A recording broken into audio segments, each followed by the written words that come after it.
So let's take a quick moment to talk about this menu diving on the Deepmind 12. That's the big question that everybody has. I'll say it sounds great. The keyboard feels good. It's well constructed. But the thing that I keep hearing is about the menu diving. And, because of its compact size, it's not a very big keyboard. So um, the design, the UI obviously has a bit of menu diving, but in my opinion, it's shallow menus, which is good. It's never like 3 and 4 menus deep, right? I shouldn't say never because you can get into the global stuff and there may be some stuff in there. But the general stuff that you need to access is usually a button press and a menu away. Uh, Besides the stuff that's just on the panel, on the front panel. So obviously you have like the important stuff like the ARP, the 2 LFOs, the 2 DCOs, noise level. Then as you go to the other side, you have your poly, unison detune, your VCF, your VCA, your high pass filter, and your envelopes. There's 3 envelopes, but there's only one. Let me just tilt the camera over that way. There's 3 envelopes, but there's only one set of ADSR sliders, right? So in order to get to those different envelopes, you have to hit either the VCA, VCF, or mod, and those things will come up. So I'm gonna put the camera back on the screen so you can see, and I'll tell you when I'm hitting those buttons so you can see what it actually looks like on the screen. So we're on the main screen. I have the let's go. All right. So it's on VCA. I'm gonna hit VCF. It changes the window. I'm gonna hit the mod envelope. It changes the window. I mean, here there's some things that you can do, but this little kind of navigation system with the center wheel that is not clickable,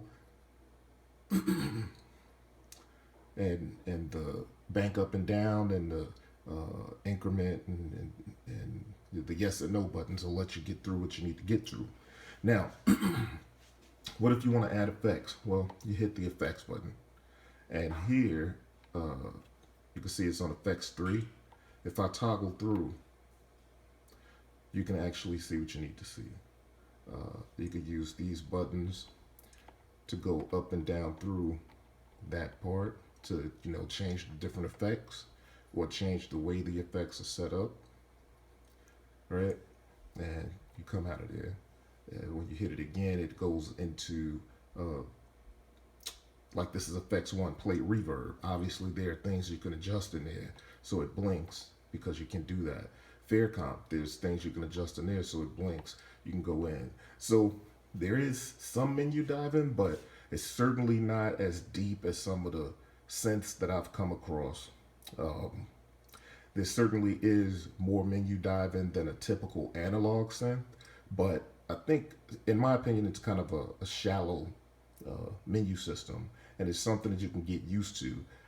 But I'm not discounting the fact that there is some menu diving. I just don't think it's as deep, pun intended, as some people think it might be. The synth is deep, the menu diving, not so much. All right, so global, this is where, things can get crazy because it's, it's the global settings, right? So um, you'll see global is blinking. That means there's more you can do. You hit yes. You can go into any one of those banks. If it's still blinking, you can still go a little deeper in and out of these different controls. So global is where it's pretty deep. So going back to program, let's adjust this a bit. Going back to the main menu here, what if I wanted to edit the DCO2? Well, I hit the edit button and the screen changes accordingly. So I could change that 8 feet, 16 feet, so forth and so on. But that menu is what it is, right? One button and the menu is what it is. So that's oscillator 2, oscillator 1, and that's where you edit that. So that actually edits both. You hit it twice, oscillator 1, oscillator 2. All right. So if you want to edit the LFO, let me adjust the camera just a little bit again. Edit LFO2, well, there's an edit button there. You go there and it changes the screen. That's the menu. You hit it again, you come out. Same thing, I'm gonna hit LFO1 edit. Same thing. Now you have things in there you can edit, but it's not a sub menu to that menu. I'm gonna edit the ARP. So I'm hitting the ARP edit button.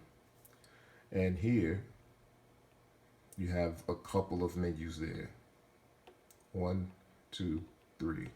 So some things that have more settings that you need to tweak obviously have a little bit more menu diving, but it's not really a ridiculous amount of menu diving. So if, say for instance, I wanted to go into the mod matrix, well, I hit the mod button here. You hit the mod button, and then you can see on the screen, you can change any of those sources. You scroll over, you can adjust the depth. You scroll over again, and you can, go to any of the destinations that there are. I think there's hundreds of destinations. Don't quote me there, but I think there are at least, there's in the hundreds, I'm sure of it. I just don't know the exact number. So at any rate, yeah, so you have some menu diving, not deep menu diving. And that's the mod matrix. That's all it is. You adjust what you can adjust on those screen, each one of the 8 slots, and there's 3 parameters for you to adjust: source, depth, destination. And that's all used with these navigation buttons. Okay, so back out of there, you want to adjust the unison and detune, the poly, you hit edit, and there it is. You hit edit again. Voice parameters, pitch parameters. Let's see, you want to edit the VCF.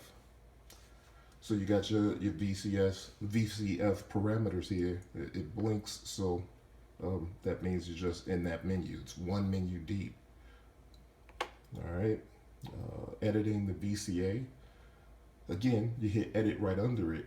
But I guess the point that I'm trying to make is, yeah, there are menus, but it's not deep menu diving.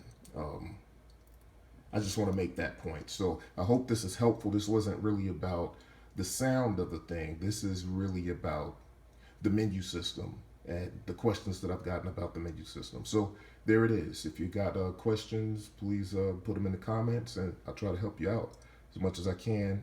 Be sure to subscribe to the B-Boy Tech Report YouTube channel. Stop by beatpeople.com, B-Boy Tech Report, and see you around. Beat making life.